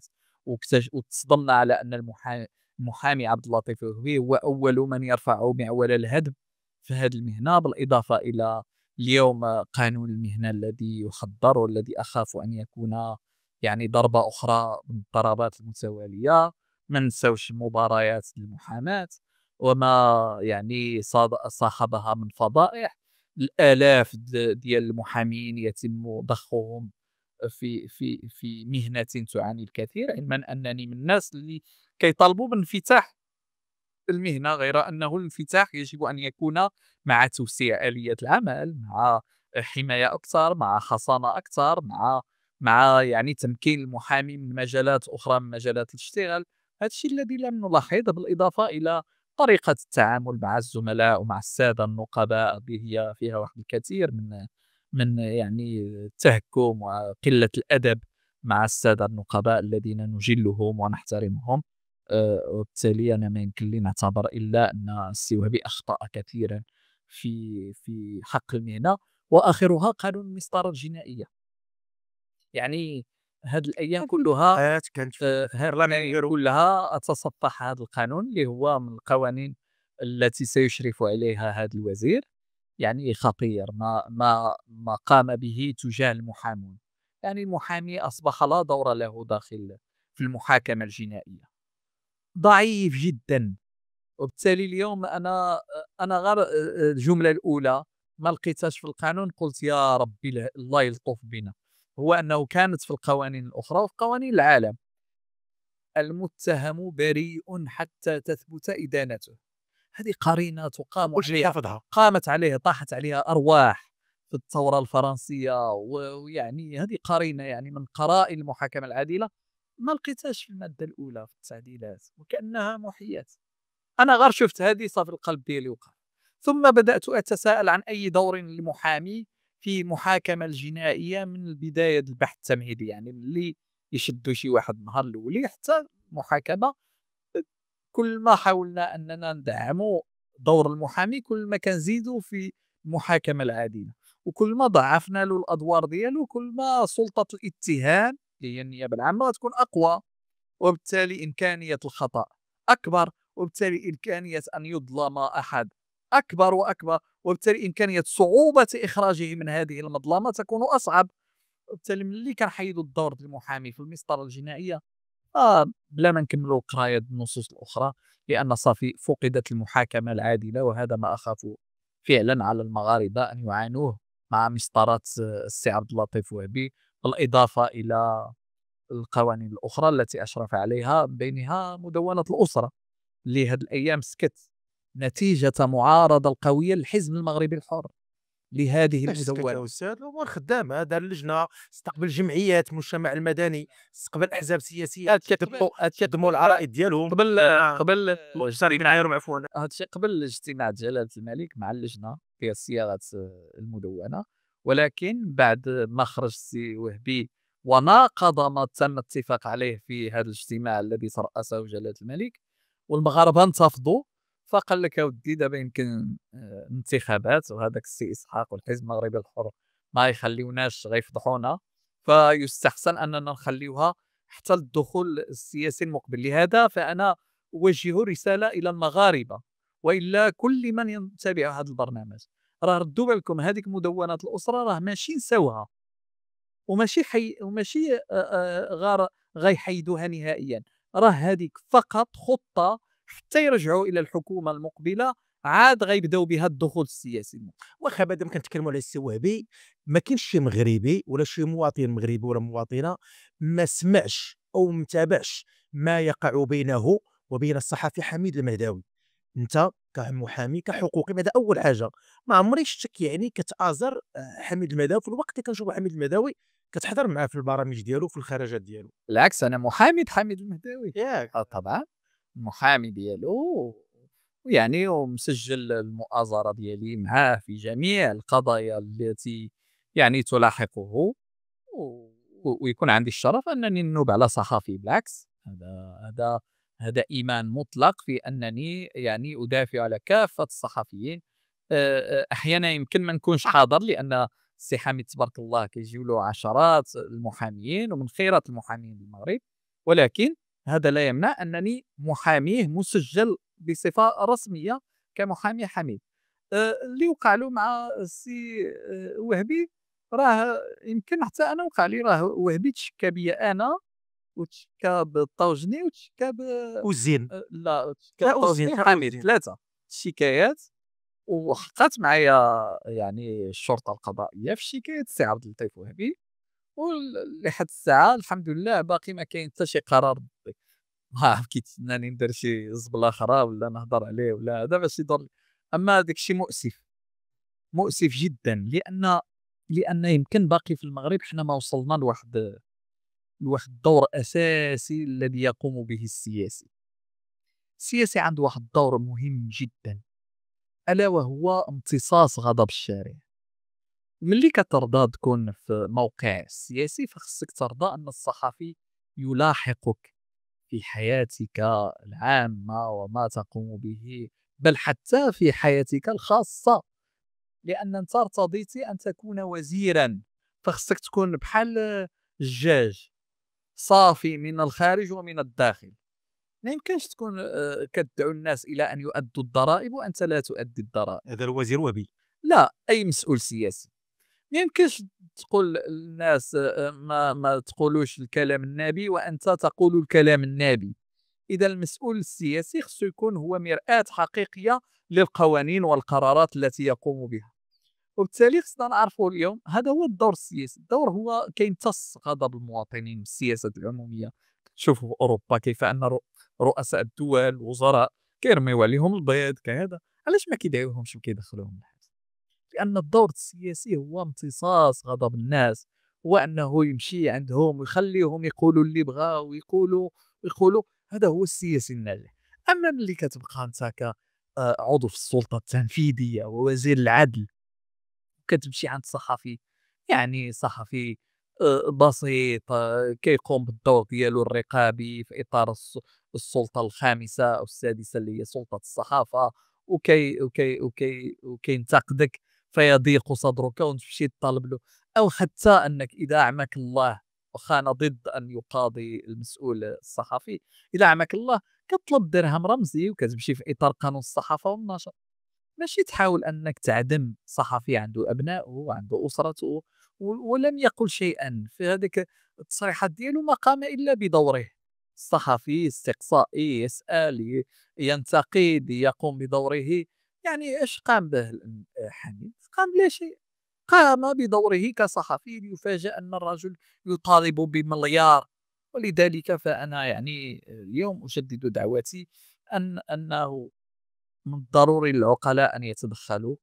وكنتمنى فعلا أن وهبي يختم المسيرة ديالو، يعني يمكن له باقي شهور أو باقي هذا، ويمشي وينزل التنازل على ذاك الملف ويطوي هذا التي تسيء إلى صورة المغرب وتسيء إلى صورته بعد كمحامي وصورته كمسؤول وإلى صورة الحكومة المملكة المغربية. واخا ما تقييمك السي اسحاق وانت امين عام الحزب المغربي الحر لحكومه السي عزيز اخنوش؟ يعني حنا التقييم عطيناه يمكن قبل. حنا خصك تعرف أول حزب سياسي الذي قدم العديد من الدعاوى القضائية ضد عزيز أخنوش دعاوى قضائيه. ملي كان وزير الفلاحة. وحنا اللي كنا عملنا واحد اللجنة استقصائية آه، لتتبع أموال الدعم ديال وزارة الفلاحة وكيف أنها يعني خربت الفلاحة المغربية. احنا ما يقع اليوم في الفلاحة المغربية أنظرنا منه منذ سنوات. يعني ملي شفنا أن الزريعة الأصلية للمغاربة يتم قتلها، وأنه في المغرب وزارة الفلاحة اللي خدات المخطط المغربي الأخضر أكثر من 150 مليار درهم، وحتى الزريعة ما بقاتش عندنا، تم إعدامها بالمرة. تصور معي أخي الكريم على أنه اليوم زريعة الطماطم ما عندناش مستوردة، زريعة الدلاح المغربي الأصلي مستورد، ما بقاش عندنا القمح، ما بقاش عندنا الذرة، ما بقاش عندنا الزراعات المعيشية. كل هذيك غير الزريعات اللي كنستوردوها تتطلب أولا تنهك الأرض من الماء، تتطلب واحد المجموعة د الأدوية، في حين أن الزريعة الأصلية المغربية التي هي ابنة هذه الأرض كتصبر على الجفاف، لا تتطلب الكثير من الماء، لا تعاني من الكثير من الأمراض. وبالتالي هذا الشيء تم قتله ما كيسمح لي يا بفضل سي اسحاق، ماشي غندافع على سي اخنوش، راه ملي كان مع سي عبد الاله بالكيران راه كانت هاد الخطوات. يعني كيفاش هو رئيس على المخرج وننتقدوا حنا. لا لا لا، علاش حنا كنا، انا كنقول لك حنا كنا كنلوموا هذا المخطط هذا من النهار اللي بدا، لان 150 مليار درهم هذه كانت تخلينا كما كنقول دائما بحالنا بحال دول الخليج، ما نزرعوا ما نحصدوا، نخلينا جالسين وديك 150 مليار نمشيو نجيبوا احسن الفواكه واحسن الخضر في العالم ونجيبوها، ويبقى لنا الماء اللي هو عنصر الحياة الرئيسي يبقى لنا في الأرض. دابا خسرنا، انقرضت الزريعة، الفرشه المائيه. الفرشة المائية مشات، واستفقنا على شبه عطش. لو أن الله لم يلطف بنا في هذه الأمطار الأخيرة راه كنا على وشك أن تبدأ العطش الحاد للمغاربة. ولولا القرارات الملكية يعني الجبارة من أجل يعني إنقاذ المغاربة يعني بإعادة هذيك توصيل بعض السدود وكذا، والعمل على تحديد الحجم. الحد من الآثار ديال الجفاف، كنا سنكون في كارثة أخرى. لذلك فأنا أقول على أن هذا الرجل الذي خرب وزارة الفلاحة، اليوم يخربوا المغرب ككل، كيخربوا بجميع المسائل، يخربوا تعليمه، يخربوا الصحة. نعاود لك اليوم مشروع ديال الدعم ديال التغطية الصحية اللي هو مشروع ملكي. اسأل أي واحد قُل له واش كيجيك شي تعويض؟ ملي كتمشي لا واحد 500 درهم. لا، دابا نهضروا على التغطية الصحية اللي كيجيك، التغطية الصحية على المرض، عاد غنجيو على 500 درهم. هذيك التغطية الصحية نحلف لك بالله إلا توصّل بها شي مغربي، ما كاين غير 2 ولا 3 من مئات المواطنين اللي أولًا ملي كيمشيو يدفعوا الملف ديال التغطية الصحية كيقول له ناقصك هاد الورقة وناقصك هاد الورقة، خصك ترجع، وشحال عندك د الأجل، ستينيا، وخصو الطبيب يوقع لك، وخصو ما نعرف شكون يمضي لك، وخصك الأدوية تكون أصلية، وخصك داك الكرتونة ديال الدوا تخليها، وفي الآخر كتلقى الأجل مشى لك ومشى لك التغطية، وفي الآخر عاود ملي كتمشي تطلب التعويض كيقول لك باقي كنتسالوا لك في الدعم العمومي واحد 500 درهم، المؤشر ديالك طالع، عاود كيمشي، كيصدق المواطن لا منه باغي يسترد هذيك الدول اللي عطاه وكذا، لا منه القراصنة الدولة كتسالو آلاف الدراهم. نمشيو لهذاك الدعم العمومي اللي هو مشروع ملكي. هذاك الدعم العمومي اللي هو كارثة، أولًا لا على الميزانية ديال الدولة، ولا على أنه يوزع بطريقة فوضوية على المغاربة. ما معروف لا شكون يستفيد ولا شكون لا يستفيد. تصور على أن أثره الاقتصادية يمكن غيعرفوها المغاربة من دابا سنوات. ملي وقف جلالة الملك العيد الكبير، راهو خرجوا لقاو المغاربة بأن العديد من الفلاحة كانوا كيخبيو القطيع د الخرفان، وما كيدوزوهش عند الطبيب ويديروا له داك طاقة. الطانقة ولا الحلقة وكذا، مخافة أنه يطلع لهم المؤشر ويتحرموا من ديك الدعم. إذا كنا غنخرجوا على صحة المغاربة باش واحد المواطن يبقى يحتفظ على ديك 500 درهم. عمال كثيرون ما بقاوش كيمشيو يشتغلوا فقط على أمل أنهم يبقى يحافظوا على ديك 500 درهم. حطمت حتى ديك الروح المبادرة اللي كانت عند المغاربة والروح العمل. بالإضافة إلى هذا الشيء، هذاك المؤشر شريتي بسكليطة، شريتي التليفون، شريتي كذا، بالإضافة إلى هذا الشيء خلّت المغاربة مرتبطين بواحد الحالة ديال الخوف، هُم غيحيدوا ليا، يمكن أنا درت هادي، يمكن أنا انتقدت الحكومة دابا يحيدوا ليا الدعم، وهذا الشيء خطير. أننا نجعلوا حكومة قائمة على الدعم وقائمة على علاقتها بالمواطنين وبالصحافة وبالتجار على الدعم، هذا هو أخطر، لأن هذا الشيء هو اللي كينتج لنا القلالشية والفراقشية والشفارة والمفسدين. هو هذا يعني محاولة ما أمكن الارتباط بالدعم، وهذا ما يشتغل، لأن الرجل ثقافته هي الدعم، وثقافته هي إعطاء الأموال مقاربة بالتي كنا نكرد عليك. لا لا لا لا كلام في هذا السياق، قلت على السي أكنوش طالع واكل نازل واكل. آه. كيفاش رئيس حكومة أنا نقول وملياردير ورجل أعمال كيفاش طالع واكل هذه نازل هي واكل؟ المغاربة هنا تقولب، واخا المغاربة أذكياء يسمحوا لي نقول لهم بأنه هذه قول بنا فيها السي أخنوش، لأن كانوا يعتقدوا أنه إلا جابوا واحد الملايري للحكومة غادي يكون شبعان وغادي يخدم المغاربة وكذا، وبالتالي لقينا على أنه مشروع تندرار الغاز مع مئات الملايير، الشركة ديالو الإفريقية هي اللي خداته. طلع واكل لأنه ملي كان الشتا وكانت الفرشة المائية كانت يعني كان هو وزير الفلاحة، والدعم اللي تعطى للفلاحة اسمح لي نقول لك تعطات تبارك الله 13 مليار درهم لاستيراد الأغنام، 150 مليار درهم للمخطط الأخضر، 150 مليار درهم أخرى لمشروع اليوتيس، 50 مليار درهم صندوق التنمية القروية، 10 المليار ديال الدرهم لدعم سلاسل الإنتاج. المغرب الأزرق مئات الملايير ديال الدراهم، وديك النهار الوزيرة كتقول لواحد معاهم في الحزب راه عطيناك 1 المليار، لأن شكون كيستافد؟ ماشي كيستافدوا المغاربة من هاد الملايير، راه كتستافد واحد الفئة قليلة شكون هي اللي الفئة؟ هما واحد أعضاء قيادات معاه في الحزب، وفي حزب الأصل والمعاصرة واحد القلة، و17 ولا 20 واحد هما اللي كيستافدوا من هاد الملايير، عاملين واحد 30 ضيعة تستنزف الفرشة المائية للمغاربة، وكيصدروا هاد الشيء هذا إلى الخارج، والمغاربة كيموتوا بالجوع والعطش. لذلك فنحن نقول على أنه طالع واكل، لأنه ملي كان هذا الدعم كان كيوزعوا على أصحابه، نازل واكل ملي كان الجفاف، ملي جا الجفاف وكحوا الفرشة المائية بهذه السياسة الفلاحية الاستنزافية، قال لك ودابا عاود غادي ناكل معكم غندير تحلية مياه البحر. أنا أقول اليوم وأطالب يعني بكل قوة أنه الحمد لله السدود عمرات، ما بغيناش تحلية المياه، بغينا معالجات أخرى، لأن هذيك التحلية المياه أولًا مصاريفها أكبر من منافعها، بالإضافة ودابا راه الصفقة دازت دابا أيوا الصفقة دازت راه يمكننا نوقفوها، إلا طلعنا حنا للحكومة غنوقفوا هذا الشيء. إلا طلعنا للحكومة خصنا نركزوا على أمور أخرى. يمكن المجلس الاقتصادي والاجتماعي قال البارحة، الاستعمار الله يذكره بخير، قال بأنه المغرب 70% فيه فلاحة معيشية، وبالتالي الدعم يجب أن يعطى إلى الفلاحة المعيشية. وهنا أثمن عاليا القرار الملكي الأخير الذي أعطى للسلطات المحلية ووزارة الداخلية سلطة رقابة الدعم الموجه إلى الفلاحين، والدعم موجه لحماية سلاسل. كتشوف هذه الصفعة هذه ماشي غير صفحة، هذا قرار أولًا ملكي قوي.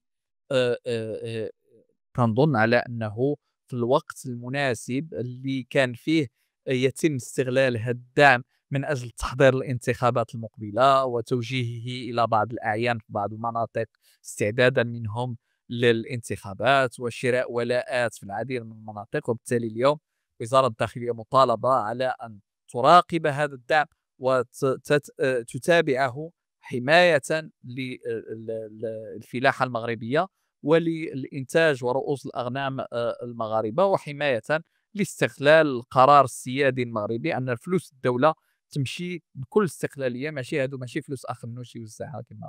بقاو في هذا النطاق هذا ديال اللحوم والفلاحة نعم. بمتعلقاتها. قلتي على اللحوم المستوردة، والمغرب يعني كنشوفوا انه ما عمره في التاريخ كان كيستورد اللحوم الان كنستوردوها. قلتي لا تتم على الطريقة الإسلامية من الذبح. هذا كلام خطير السي. طبعا وأنا كنتحدى اليوم رئيس الحكومة عزيز أخنوش ووزير الفلاحة أنه أتحداه وأنا أقولها أمام الشاشة، أنا أتحداكم أنكم تقولوا للمغاربة كيف يتم ذبح هذوك اللحوم المستوردة اللي كتجي إما من دول لاتينية أو دول أوروبية، لأنها لا تتم بطريقة الذبح الإسلامي. وأنا أتحداهم، ما بقاتش في ديك شهادة الجودة، لكن خصنا نشوفوا أين يتم ذبحها وكيفية. علاش؟ لأن أوروبا والدول اللاتينية تمنع أصلا في قوانينها طرق الذبح من غير طرق ذبح أخرى.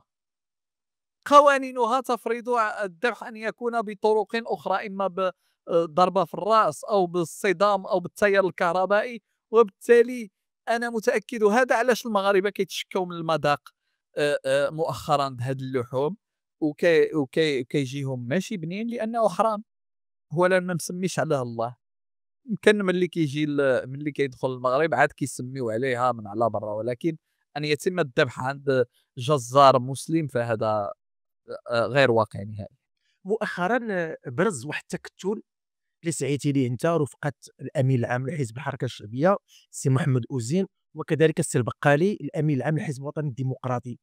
أه، واش كتشوفوا على انه هذا التكتل يقدر يكون واحد القوه ان صح التعبير ناعمه في مواجهه الحكومه، او التكتل الثلاثي ديال الحزب الاحرار والبام وحزب الاستقلال، او انه غادي يكون يعني تمهيدا للانتخابات المقبله اللي غتعرف المملكه سنه 2026؟ وكنظن أولا غير في هذا السؤال فيه جواب عليكم، أنه الحزب لم يقم بأي شيء في هذه الولاية. كيف يعقل أن حزب ما عندوش برلمانيين وما عندوش حضور يعني رؤساء جماعات، واليوم هو حليف لأحد الأحزاب العريقة وأحزاب القوية في المعارضة المغربية اللي هو حزب الحركة الشعبية. وهذا دليل أولا لا على جدية الحزب المغربي الحر ولا على حضوره في الساحة، اللي جعل على أنه حزب بحال الحركة الشعبية يقبل على أنه يكون معاه في واحد التحالف. اللي بغيت نقول لك هو أنه هذا التكتل هو ماشي تكتل انتخابي، هذا تكتل جاء كجواب على مساعي الهيمنة اللي كيقوم بها الحزب الأغلبية أو أحزاب الأغلبية على الساحة السياسية، وكأنها يعني كتبغي تعطي رسالة أنها شارية المشهد كامل بمعارضته وبأغلبيته. وبالتالي هو جا كجواب ضد الهيمنة وضد واحد المساعي لاحتكار المشهد السياسي من فئات ديال صحاب الشكارة وموالين الأموال. قلنا على أنه من الضروري على أننا نقول بأن اليوم المغرب يسير نحو تهديد حقيقي لاختيار الديمقراطي، وخصنا معارضة قوية، معارضة قوية التي نسعى اليوم من خلال هذه التكتل أن نشكل لبناتها الأولى من خلال المشاركة في مجموعة المواقف المشتركة بعيدا عن أي حسابات انتخابية، لأن يعني في نهاية المطاف حزب كبير كحزب الحركة الشعبية ماذا سيستفيد من حزب صغير بحال حزب المغرب الحر؟ صغير من حيث العدد ولكن قوي من حيث المواقف. لذلك فاحنا تجاوزنا هذا المنطق العددي والحسابي إلى منطق آخر، هو ضرورة رفع الصوت عاليا وأن تكون لنا قوة حقيقية في المعارضة. وكنظن على أنه بعد واحد المجموعة ديال الرسائل التبخيسية من الأغلبية جاء مؤتمر فاس واللقاء الجماهيري اللي عملوا التكتل في قلب فاس الحاضرة الثقافية، اللي فاجأ الجميع بحضور أكثر من 3000 ولا آلاف المواطنين اللي جاوا إلى واحد بلا عراضه، بلا دجاج، بلا بلا والو. دجاج، بلا برقوق، بلا حتى حاجة، بلا عمال ديال المعامل، بلا شكارة، بلا قفة ديال الجود، بلا حتى حاجة. جاو باش يستمعوا إلى خطاب سياسي يمكن أن يشكل بديلا حقيقيا في المشهد السياسي. غنمشيو للمحور ديال المدونه الاسره اللي غيكون اخر محور. واخا غنرجع ليه قبيله، قلتي على السي وهبي هذا الراجل فاقدين الثقه فيه وما يمكنش نشتغلوا معاه. سؤالي، في حاله ما الانتخابات المقبله حتمت عليكم كحزب مغربي حر انكم تكونوا في تشكيله ديال هذه الحكومه، وحتى في المجالس المنتخبه اللي فيها حزب ديال السي وهبي تكونوا داخلين معه. أولا باش نكونوا نعطيو قراءة واقعية، الحزب المغربي الحر لا يرى نفسه في السنوات المقبلة يعني القريبة المقبلة أنه حزب داخل الحكومة، وإنما هو حزب لا زال يهيئ زعما نفسه ولا زال يخطو خطواته يعني الأولى في المشهد السياسي المغربي بكل افتخار وبدون يعني أي مركب نقص. كنقولوا على أننا باقي المجال المعارضة مفتوح، غير أننا نعمل جديا أن نخرج من نطاق المعارضة في وسائل التواصل والمعارضة الشعبية إلى معارضة أكثر مؤسساتية. ونتمنى فعلا أن يعني تكون الحضور الدولي والوطني للحزب المغربي الحر أن يترجم بحضور داخل المؤسسات. لا يعقل اليوم جميع وسائل التواصل الاجتماعي تتحدث عن مواقف الحزب المغربي الحر، الأوساط الدولية، البرلمان الأوروبي، الحكومات، الأحزاب القوية في أوروبا خصوصا قوى اليمين تربطها علاقات متينة بالحزب المغربي الحر، وأن لا يجد هذا الحزب مكانه داخل المؤسسات المغربية. علاش هذا التساؤل خصنا نعطيوه إلى الجميع لنفكر بما هو السبب الحقيقي. لأن من ناحية التعاطف موجودين، ومن ناحية الحضور موجودين، ومن ناحية العمل المؤسساتي العمل النضالي موجودين.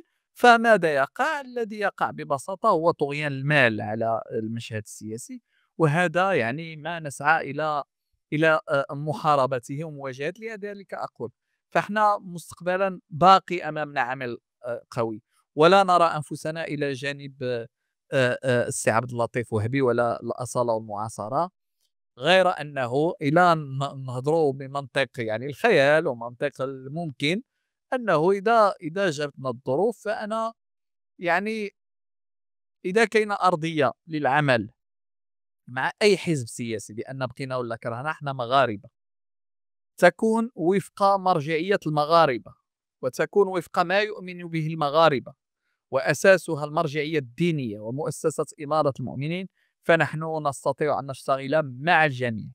ولكن عندما نجد حزبا يخرج عما يؤمن به المغاربة وعن ثقافتهم وعن هويتهم وعن مرجعيتهم فنحن له بالمرصاد، وممكن أن نرقى به إلى درجة العدو السياسي. ما دمنا فتحنا هذا الباب هذا ديال وهبي والسي وهبي كوزير عدل والمشرف يعني كلفوا جلاله الملك محمد سيدنا رسول الله بهذه اللجنه ديال اعداد مدونه اسره جديده. ما هي اهم مؤاخذاتكم على ما ورد من تسريبات فيما يخص مدونه الاسره؟ اولا يعني ما وقع في مدونه الاسره هو بالغ الخطوره، من حيث لأن الخطورة الأسرة المغربية وتفككها والسعي إلى تفكيكها هو واحد المخطط كانت تسعى إليه القوى الاستعمارية منذ الأزل، لأنها اكتشفت أن المغرب رأس ماله الحقيقي والداعم الأساسي لاستقرار هذه الأمة هي الأسرة، لأن الأسرة هي النواة الأولى للمجتمع المغربي، وهي النواة الثانية يعني الرئيسية في استقرار هذه الأمة، ومن ثم استقرار الدولة قائم على الأسرة، استقرارها المرجعي، الديني، الثقافي، الهوياتي، المؤمن بالمؤسسة الملكية، هادشي كامل، هاد المبادئ كاملة كياخذها الطفل منذ نعامة أظافره في الأسرة. إذا الهدف لكي نحول هذا المجتمع إلى مجتمع آخر مفكك مهدم استهلاكي يمكن أن يستهلك أي مبدأ، تقول له احنا إسرائيليون يقول لك فعلا احنا إسرائيليون، تقول له احنا ننتمي إلى الشواذ جنسيا يقول لك نعم نحن ننتمي إلى هذه الثقافة. كل هذا الهجمة على الهوية المغربية تنطلق من باب الأسرة، لذلك احنا خضنا معركة مصيرية أولا للحد من هذه المسائل. أول مسألة بدأت في الشكليات، عندما عين صاحب الجلالة حفظه الله هذه اللجنة أعطاها واحد المجموعة الضوابط.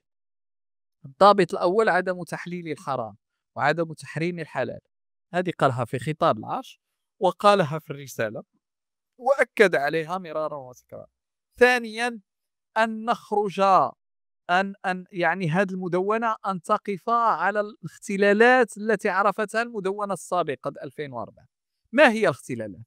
هو أنه كثرة الطلاق، اليوم عندنا ما يفوق 50% من حالات الزواج تنتهي بالطلاق، تصور إلى تزوجوا 100 غيطلقوا 50، وهذا واحد يعني واحد تهديم ممنهج للمجتمع المغربي. ثالثا أنه جلالة الملك قال في خطابه على أنه هناك من رجال العدالة من يعتقد أن هذه المدونة خاصة بالمرأة أو هي مدونة خاصة بالرجل، ولكن في الحقيقة هذا خطاب جلالة الملك هي مدونة للأسرة، وبالتالي خاص القاضي ملي يكون يحكم بناء على الهدف الأساسي هو حماية الأسرة، ماشي حماية حقوق الرجل أو حماية حقوق المرأة. هذه هي الخطوط العريضة اللي عطاها جلالة الملك. وهنا بأن المدونة الحالية فيها ظلم للمرأة وما زال فيها سيطرة للعقلية الذكورية، يعني ولهذا المدونة الحالية ردي على السي وهبي أنه يكذب على المغاربة، كيكذب عليهم.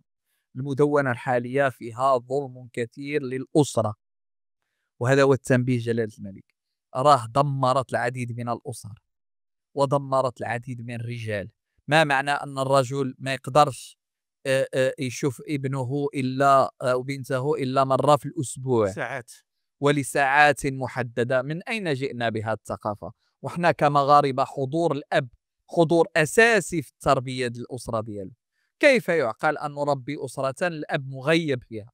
الأسرة الحالية الأب ينتهي في السجن إذا لم يستطع الإنفاق ولأي سبب من الأسباب، والقاضي لا يستطيع نهائيا على أنه يوقف هذا القرار لأنه القانون هكذا، واخا يكون كيتقطع. تكون أيها الرجل جراو عليك من الخدمة، مشى لك المشروع ديالك، سرقوا لك الفلوس كنت ماشي تخلص وسرقوا لك كذا، تنتهي بالسجن. أية أسرة هذه اللي الأب ديالها الأم ديالها دخلته للسجن؟ القانون الحالي قانون أعرج لأنه لم يستطع أن يحقق التوازن بين حقوق المرأة وحقوق الرجل، فانتهت إلى التفكك. غنجيو الآن وغيزيد في ذلك المعنى بزيادة تعويج الميزان، وجلالة الملك رسالته واضحة أن يجعل الميزان متكافئا بين حقوق المرأة وحقوق الرجل، لأن هذاك الاعتدال في الحقوق والواجبات هو اللي كيصنع لنا الاستقرار. كما للمرأة حقوق فللرجل حقوق وللأبناء حقوق. هكذا يمكن نبنيو الأسرة. جينا داخلين في الإرث، بغاو يعملوا المناصفة في الإرث، فجلالة الملك وبعد الدعوات القوية للحزب المغربي الحر وللقوى الحية التي أشكرها من هذا المنبر استطاعوا أن يوقفوا هذه الخطة التي كانت تسعى. عندهم في موضوع الارث عندهم قضيه التعصيب. لا، كانوا يسعوا إلى المناصفة، ثم بعد ذلك هذه المسألة ديال التعصيب، وهذه فيها يعني أولا قرارات هامة للمجلس العلمي الأعلى وفيها نصوص قطعية الدلالة، فسدينا مسألة الإرث. بداو كيدخلوا في مسألة يعني بعض المسائل ديال الحضانة، وأن المرأة كذلك موضوع التعدد. منع التعدد منعا نهائيا، وهذا أمر لم ينزل به الله من سلطان. فعلا الزواج في الإسلام هو يعني التعدد هو مسألة استثنائية، والله سبحانه وتعالى كيقول ولن تعدلوا. وحتى نسب التعدد قليله سي. والنسبة ديال التعدد في المغرب لا تتجاوز 0.5%، فكيف سنجعل من هذا الموضوع اللي هو استثنائي موضوعا رئيسيا، بالإضافة إلى مشاكل أخرى، واللي هو مثلا النزع يعني كل حضور للأب في القرارات وفي النيابة على ابنه وفي متابعة يعني ثروته ومتابعته وتأديبه. كل هذا جعلنا في الحزب المغربي الحر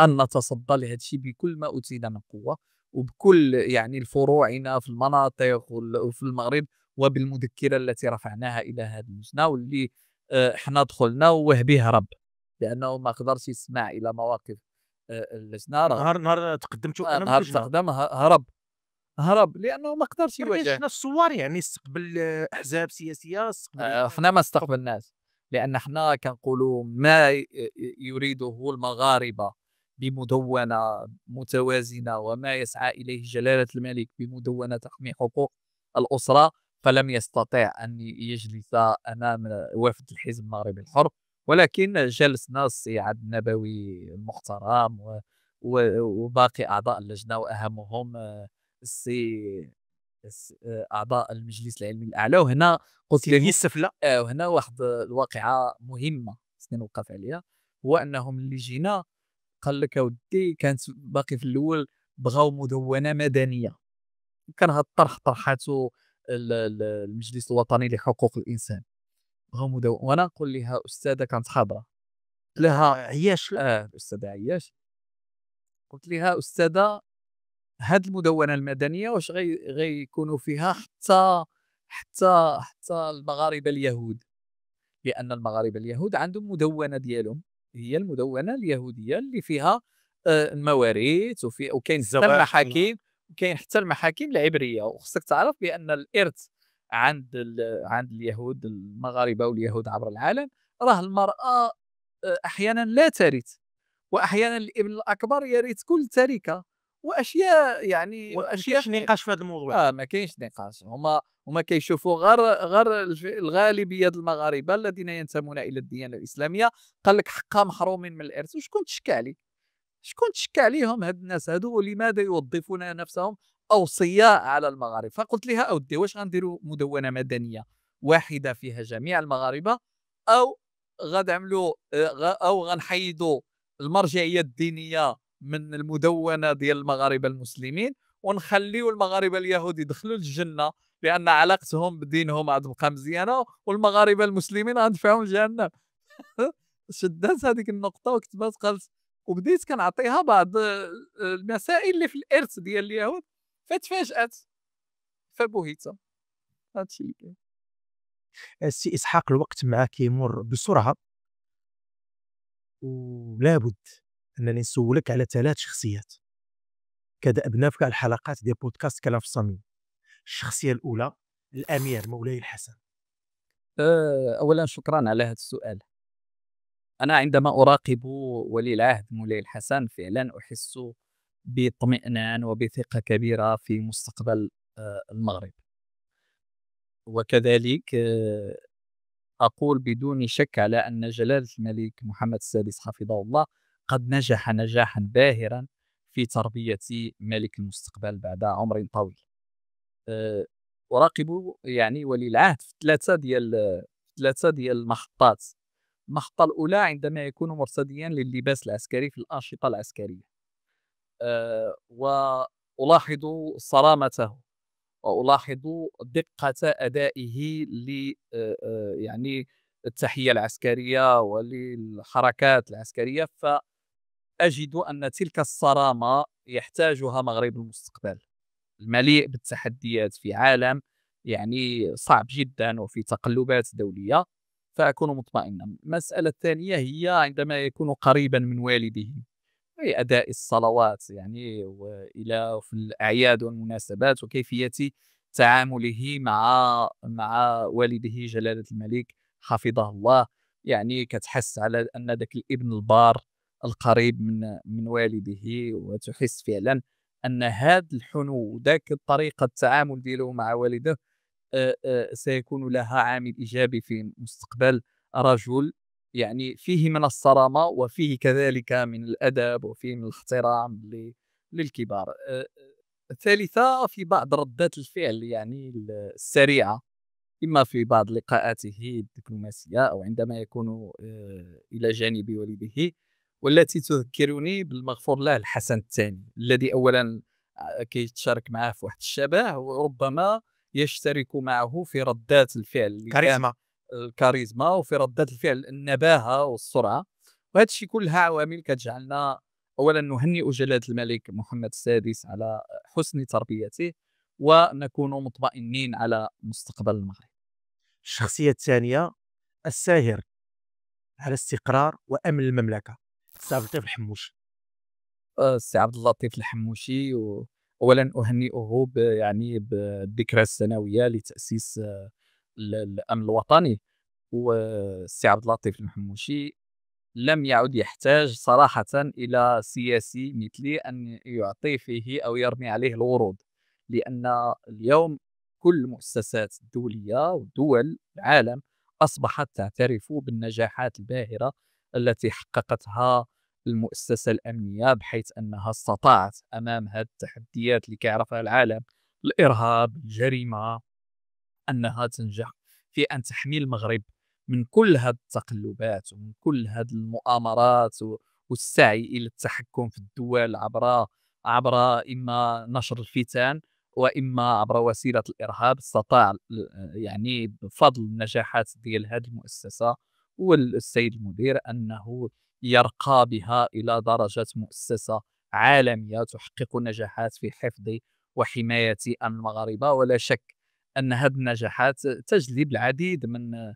المؤامرات ومن الانتقادات ومن المكائد، لأن الأكيد على أنه الناس متضايقة من نجاحات هذا الرجل ومن نجاحات هذه المؤسسة. لذلك أنا أتمنى فعلا لها المزيد من التوفيق والتألق. الشخصية الثالثة مستشار جلالة الملك السيد فؤاد علي الهمة. السيد فؤاد علي الهمة لا ينكر أحد على أنه رجل من رجالات الدولة المهمين الذين طبعوا تاريخ المغرب، خصوصا في مراحله الأخيرة وفي عهد جلالة الملك محمد السادس حفظه الله. نجده في كافة المواقف والقرارات الحاسمة، انطلاقا من المصالحة الوطنية، انطلاقا من القرارات الكبرى، تعديلات الدستور المملكة 2011، المحطات الكبرى التي عاشتها المملكة المغربية. هناك بصمة للسيد فؤاد علي الهمة. ولكن أنا أحفظ مسألة مهمة، هو أنني كنت أتمنى للسيد فؤاد علي الهمة أنه يبقى في المشهد السياسي، إلا أنه يعني كنت أظن على أن بقاءه في المشهد السياسي كان سيعالج في هذا المشهد الذي يعاني من اختلالات ويعاني من نوع من الركود الشيء الكثير. لذلك أنا عندي قراءة، هو ربما فعلا من خلال رسالة استقالته من حزب الأصالة المعاصرة أنه لم يجد الرجالات الذين يحملون إلى جانبه طموحاته وأحلامه من أجل مغرب عصري، مغرب حديث، ومغرب يعني يحافظ كذلك بالموازاة على قيمه وعلى هويته. لا يمكنني أن أقول إلا أن هذا الرجل بصم هذا العهد بالكثير من القرارات التي يمكننا أن نهنئه عليها. سي إسحاق، السؤال الأخير غادي يكون خارج المعتاد على البرنامج بودكاست كلام في الصميم. توقعاتكم كحزب فتي، كحزب يقوده شباب حزب المغرب الحر، في الاستحقاقات المقبلة سواء البرلمانية والجماعية؟ أولًا أظن على أنه من خلال استطلاعات الرأي التي يقوم بها الحزب اليوم حاضر بين المغاربة، حاضر في مواقفه، حاضر في معارضته القوية أمام يعني للأسف ما تعانيه المعارضة اللي في البرلمان من قسم ومن تشرذم. شفنا داك الشيء في لجنة تقصي الحقائق، وكيفاش حزب الاتحاد الاشتراكي انقلب على المعارضة كذا. اليوم أظن على أنه الحزب المغربي الحر غتكون عنده كلمة مهمة في الانتخابات القادمة، وسيستطيع لأول مرة في تاريخه السياسي أن يدخل إلى المؤسسات، لا المؤسسات البرلمانية ولا المؤسسات الجماعية. وهنا عندي رسالة إلى المغاربة: كفى من الأحزاب التقليدية، كفى من هذه الأحزاب التي كل مرة كترجع بنفس الخطاب ونفس البرامج. يعني اليوم فعلا المغاربة في حاجة إلى حزب سياسي جديد قادر على أن يحمل هموم المغاربة وتطلعاتهم إلى مغرب أفضل، مغرب قائم بشبابه وبأبنائه وقادر على الدفاع عن انتظاراته. سي إسحاق، نشكرك، ما خير. ما سخيناش شكرا بك. لكم. حلقة داز بردا وسلاما إن شاء الله. يا ربي آمين. كنتمنى الطرق المشاهدين. يا ربي شكرا. أعزائي المشاهدين، إلى حلقة جديدة وضيف جديد من بودكاست كلام في الصميم. نستودعكم الله. السلام عليكم ورحمة الله وبركاته.